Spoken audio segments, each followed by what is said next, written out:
ya kipepo yasikudanganye,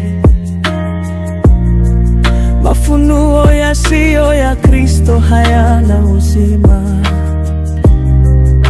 Tazama msalaba, tazama ushindi wake.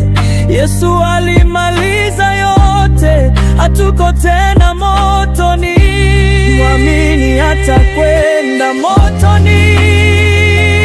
Oh, haleluya, kwa maana ndani yake kuna roho wa uzima.